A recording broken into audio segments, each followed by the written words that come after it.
पहले तो लिखो, in this branch of physics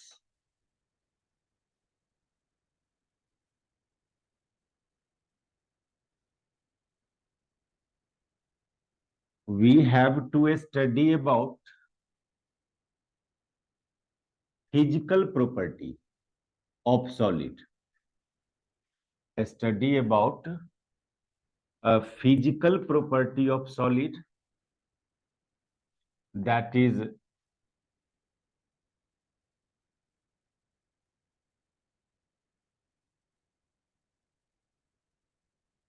physical property solid का। Physical property means acoustical property and electrical property and optical property. ये तीन property इस पूरे सॉलिड स्टेट फिजिक्स में हम लोग रियली में यही तीनों देखेंगे भी। सॉलिड का acoustical, optical and electrical property, that is about electrical property. Electrical property में जैसे कंडक्टिविटी, रेसिस्टिविटी, ये सब किस सॉलिड का ज्यादा हुआ, कम हुआ, क्यों हुआ, ये सब डिस्क्राइब किया जाएगा। इलेक्ट्रिकल प्रॉपर्टी,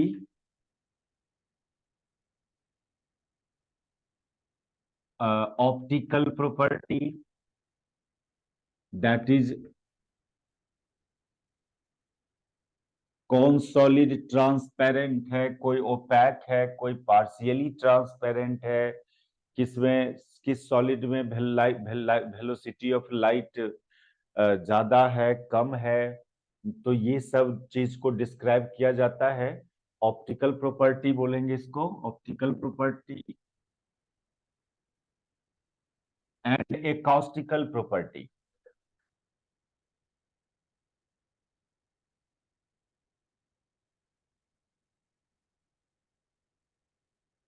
चैप्टर हम स्टार्ट करेंगे लैटिस वाइब्रेशन।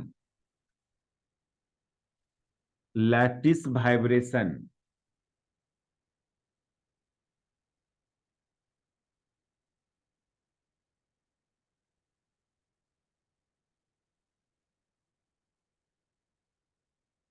इसमें हम लोग इलेक्ट्रिक ये इसमें हम लोग optical property and acoustical property of solid को डिस्कस करेंगे। आगे आएगा आगे आएगा जो चैप्टर सब, उसमें electrical magnetic properties, electrical properties, तो कुछ चैप्टर्स है यहाँ पर। इस चैप्टर में मेनली सॉलिड का optical property and acoustical property को डिस्क्राइब करना है। लेकिन कुछ बेसिक बात सॉलिड के बारे में, एनी सॉलिड, देखो मैटर, मैटर की बात करते हो, मैटर तीन स्टेट में एग्जिस्ट करता है, सॉलिड, लिक्विड एंड गैस। लेकिन कोई भी मैटर होगा तो composed of atoms and molecules. Solid में क्या डिफरेंस है? सब तो एटम और मॉलिक्यूल से ही फॉर्म हुआ है। सॉलिड मटेरियल में क्या डिफरेंसेज है? कि इसका जो एटम्स एंड मॉलिक्यूल्स होता है वो क्लोजली पैक्ड होता है और फिक्स्ड होता है। वो सॉलिड के अंदर एक जिस रेगुलर अरेंजमेंट में वो फिक्स्ड रहता है क्रिस्टल के अंदर। कोई भी दो एटम के बीच का separation during motion of solid constant रहेगा। तो आप समझ रहे हैं ऐसे भी behaviour, solid, liquid and gas का बिहेवियर आप समझ रहे हो। लिक्विड का मॉलिक्यूल का सेपरेशन फिक्स्ड नहीं रहता है, गैसियस मॉलिक्यूल का सेपरेशन फिक्स्ड नहीं रहता है। तो सब तो एटम और मॉलिक्यूल से ही बना रहेंगे। सॉलिड में क्या, सॉलिड में भी दो टाइप का क्रिस्टल डिफाइन करते हैं हम लोग, दो टाइप का। तो हम लोग किस टाइप का क्रिस्टल, किस टाइप का सॉलिड की बात करेंगे? जिसमें एटम्स और मॉलिक्यूल रेगुलर अरेंजमेंट में हो, थ्री डायमेंशनली रेगुलर अरेंजमेंट में हो। दैट इज, कोई एटम्स और मॉलिक्यूल्स होगा तो उससे कुछ दूरी पर सिमिलर या डिसिमिलर, वही एटम, उसी टाइप का एटम या अलग टाइप का एटम और मॉलिक्यूल थ्री डायमेंशनली अरेंज होगा बहुत दूर तक। एक रेगुलर अरेंजमेंट बोलते हैं एटम्स एंड मोलिक्यूल का इनसाइड सॉलिड। और जहां जहां एटम्स और मोलिक्यूल एग्जिस्ट करता है सॉलिड के अंदर, उस पोजीशन को लैटिस पॉइंट बोलते हैं, और उस रेगुलर अरेंजमेंट को लैटिस बोला जाता है। वो जो पिक्चर है, वो जो अरेंजमेंट है एटम्स एंड मोलिक्यूल्स को का इनसाइड सॉलिड, एक regular 3 dimensional arrangement inside solid, किसी भी दिशा में चल जाओगे तो सेम पैटर्न मिलेगा, अरेंजमेंट सेम टाइप का मिलेगा। इस अरेंजमेंट को लैटिस बोला जाता है, और वो जो जिस पोजीशन पर एटम और मॉलिक्यूल सिचुएटेड है उसको लैटिस पॉइंट बोलते हैं। तो in any solid, crystalline solid, solid भी दो टाइप का, crystalline and amorphous solid. Generally हम लोग क्रिस्टेलाइन सॉलिड की बात करेंगे, जिसमें एटम्स और मॉलिक्यूल का रेगुलर अरेंजमेंट हो 3 डायमेंशनली। तो उसी सॉलिड का प्रॉपर्टी को डिस्कस करना है कि एमॉर्फस सॉलिड होता है जिसमें कोई रेगुलर अरेंजमेंट नहीं होता है, अल्टर टाइप से अरेंजमेंट होता है एटम्स एंड मॉलिक्यूल का। तो in any solid there exist, कुछ बेसिक बात आइए, फिर क्वेश्चन में आते हैं, डायरेक्ट क्वेश्चन में आएंगे हम लोग। सॉलिड के बारे में कुछ बात कर लें। There exist regular arrangement of atoms and molecule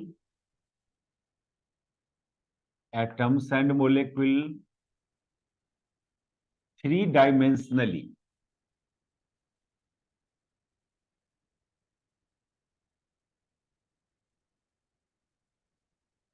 This arrangement is called lattice.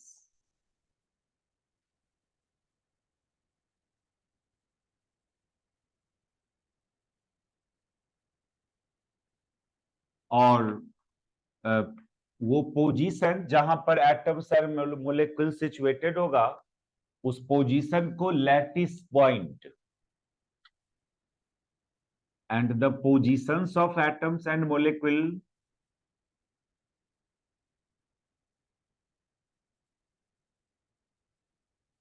Are called lattice point.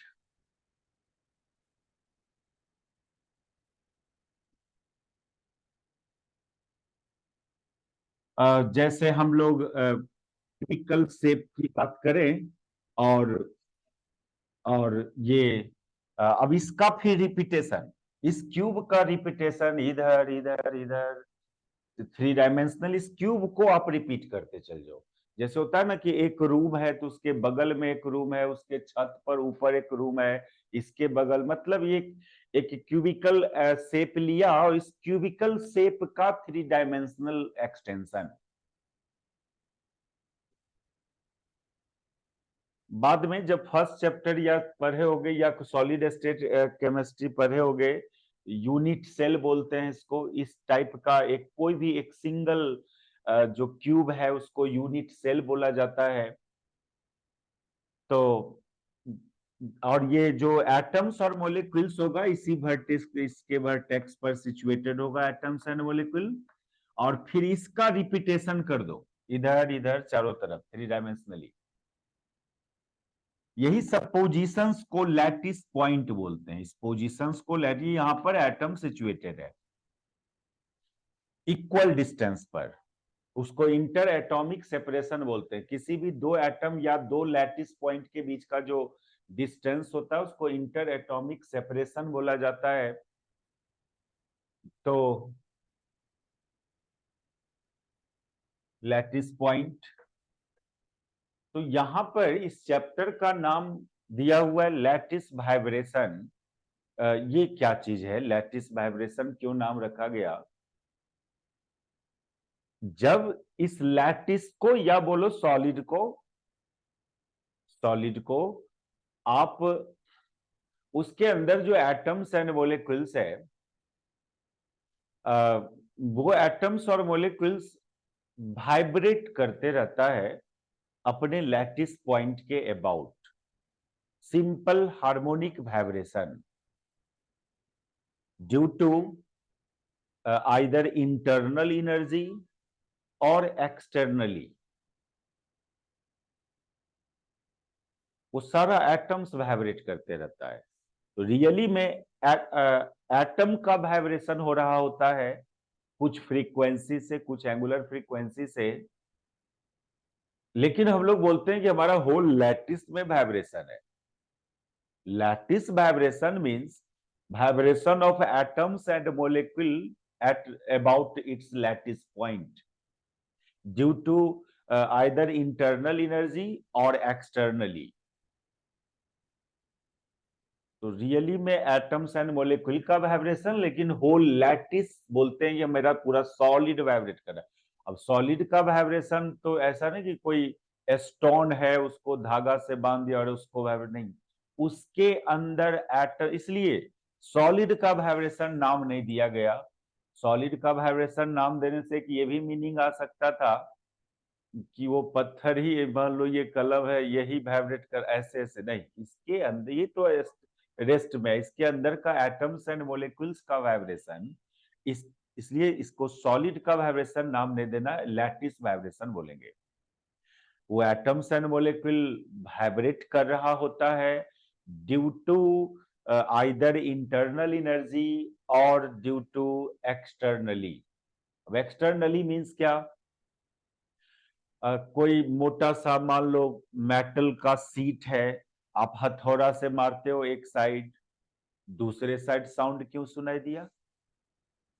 आप इधर एक्साइट किया था, इस साइड मैकेनिकली आप एक्साइट किया, एक एटम में वाइब्रेशन क्रिएट किया हथौड़ा से आप, तो फिर क्या होता है ना, उसके अंदर वो एटम अपना एनर्जी मोमेंटम बगल वाले एटम को ट्रांसफर करता है, तो बगल वाला भी वाइब्रेट करना स्टार्ट कर देता है, फिर वो अपने बगल वाले एटम पर एनर्जी एंड मोमेंटम ट्रांसफर, इस तरह से आप सॉलिड के एक साइड के एटम को एक्साइट किया फॉर वाइब्रेशन, और वो एटम अपना एनर्जी मोमेंटम एडजेसेंट एटम पर ट्रांसफर करते रहा, और दूसरे साइड का जो जो एटम और मॉलिक्यूल्स है वो भी वाइब्रेट करना स्टार्ट कर देता है।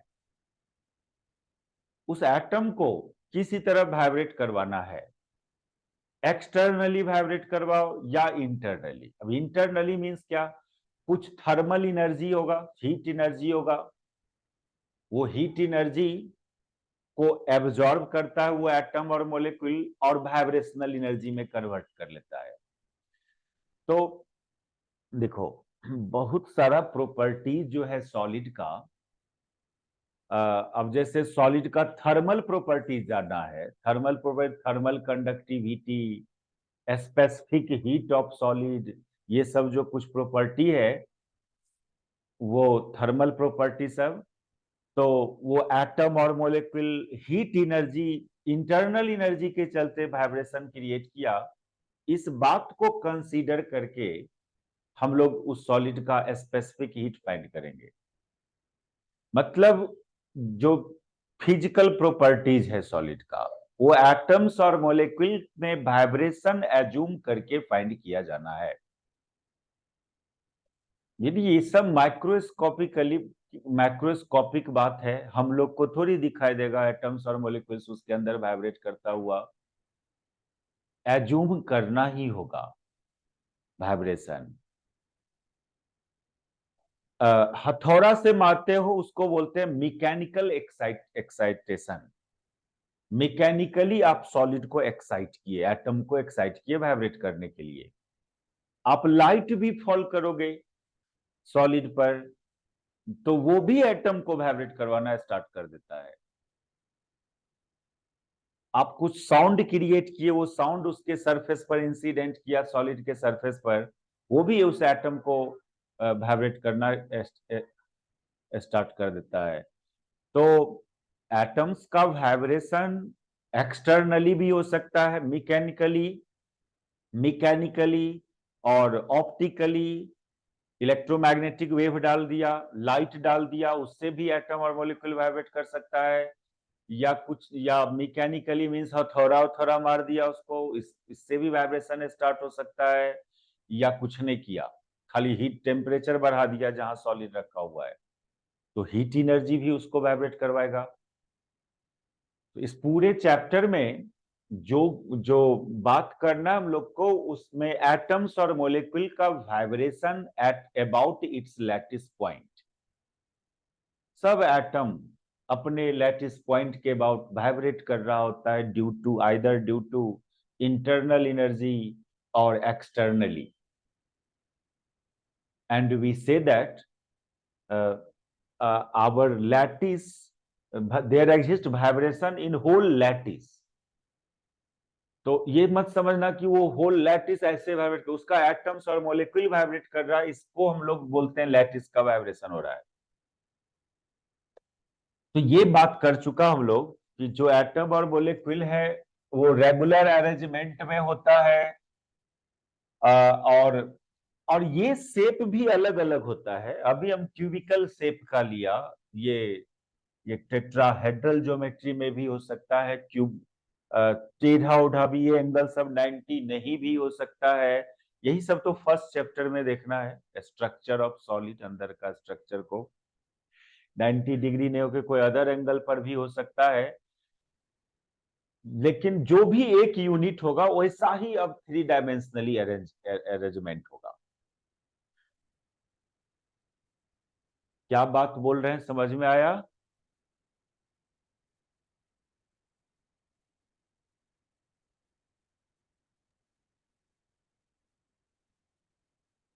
बोलो, अभी तक क्या क्या बात किया, थोड़ा आइडिया आया, मेन कंक्लूजन माइंड में क्लियर हुआ?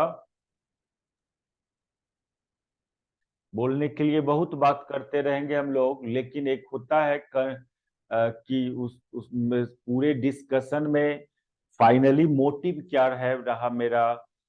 लैटिस तो एक नोमेनक्लेचर हुआ, आप समझ गए, जिसमें एटम्स एंड मोलिक्यूल का रेगुलर अरेंजमेंट होगा। अब वो रेगुलर अरेंजमेंट या तो क्यूब के वर्टिसेस पर टाइप से हो, या या ये एंगल 90, अभी तो क्यूब ले रहे हैं तो एंगल सब 90 हुआ, 90 90 का हुआ, कोई भी दो साइड का नहीं भी हो सकता है 90, थोड़ा कोई ऑब्ट्यूज कोई एक्यूट, ऐसा भी अरेंजमेंट हो सकता है, उसको यूनिट सेल का शेप कुछ भी हो सकता है।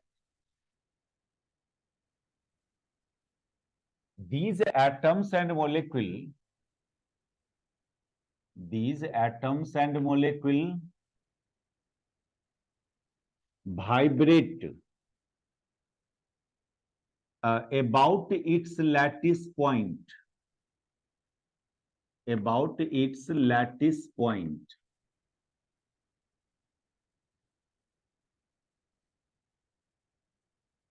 either due to internal energy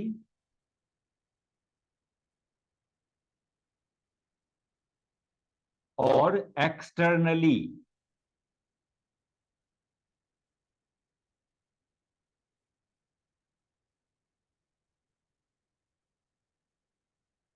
externally बोलते हैं तो उसमें दो बात, मैकेनिकली और ऑप्टिकली। इसके ब्रैकेट में लिख दोगे मैकेनिकली और ऑप्टिकली। ऑप्टिकल वाइब्रेशन मींस आप उसको एटम को वाइब्रेट करवाया by the incident of electromagnetic wave on the surface of solid, या आप एटम को वाइब्रेट करवाया कोई फोर्स लगा के, हथौड़ा हथौड़ा से मारे तो मैकेनिकली, या एटम को वाइब्रेट करवाया ड्यू टू थर्मल एनर्जी, तो उसको इंटरनली बोला, internal energy, due to internal energy. तो यही 3 काउज है जिसके चलते वो जो एटम्स है लैटिस पॉइंट पर, वो अपने लैटिस पॉइंट के अबाउट वाइब्रेट कर रहा होता है। और ऑप्टिकली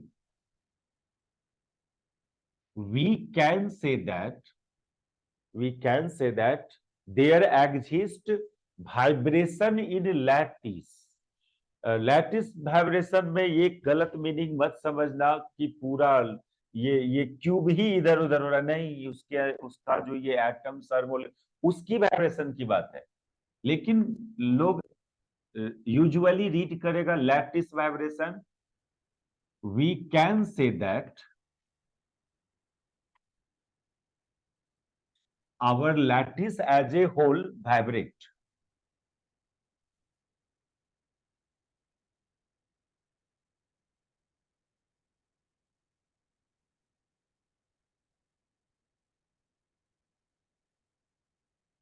अब सुनो,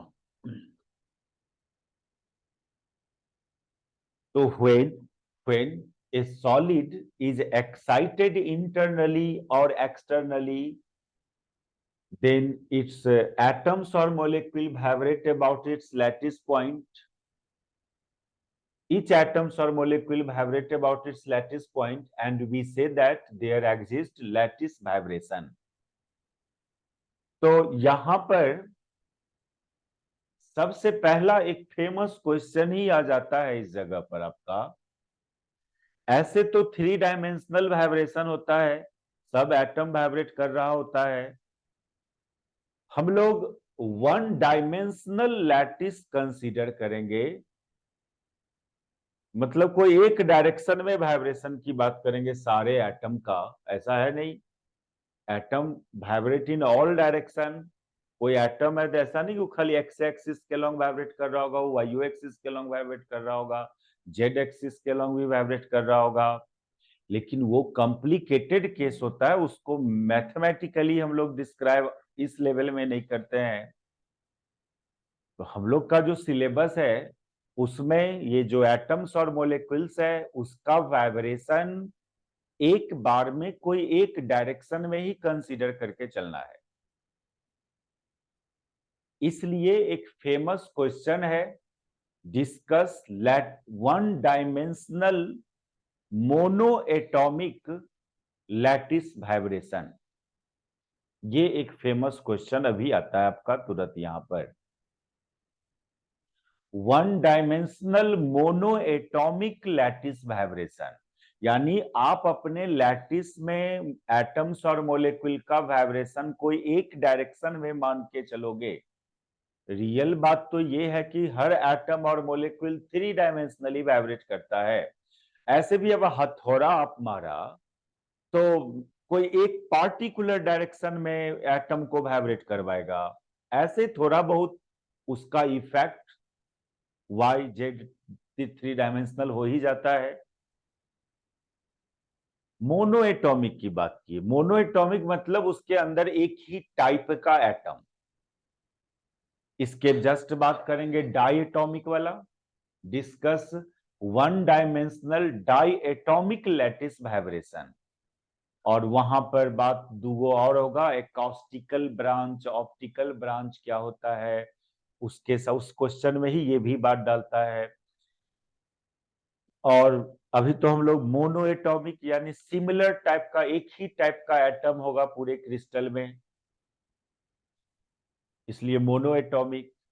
1 डायमेंशनल मीन्स आप उस एटम का वाइब्रेशन को एक डायरेक्शन में मान के चलेंगे, उसको डिस्कस करना है। अब उसको डिस्कस करना मतलब क्या करना, करना क्या, उस एटम का वाइब्रेशन का फ्रीक्वेंसी फाइंड करना। अब उसको फाइंड करने, यदि वो वाइब्रेशन का फ्रीक्वेंसी फाइंड हो जाता है तो फिर उससे रिलेटेड बहुत सारे फिजिकल प्रॉपर्टी अपने आप डिराइव होता है। तो लिखो क्वेश्चन, पहले लिख लो आप यहां पर और चलो उस क्वेश्चन को सॉल्व करते हैं। ये तो कुछ बेसिक बात हम लोग किया, सॉलिड क्या होता है, सॉलिड का फिजिकल प्रॉपर्टी देखना है हम लोग को। फिजिकल प्रॉपर्टी में electrical, optical and acoustical property. उसके अंदर का स्ट्रक्चर की बात किया, लैटिस क्या होता है उसकी बात किया, लैटिस वाइब्रेशन क्या होता है उसकी बात किया। तो जो क्वेश्चन है हम लोग का वो है, discuss vibration of one dimensional monoatomic lattice.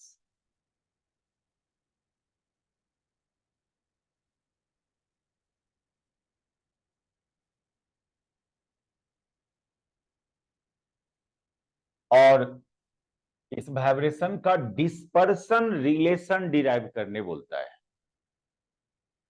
क्या है ये डिस्पर्सन रिलेशन, वो देखते हैं हम लोग इसकी डिराइवेशन में, लास्ट में आएगा मैथमेटिकली।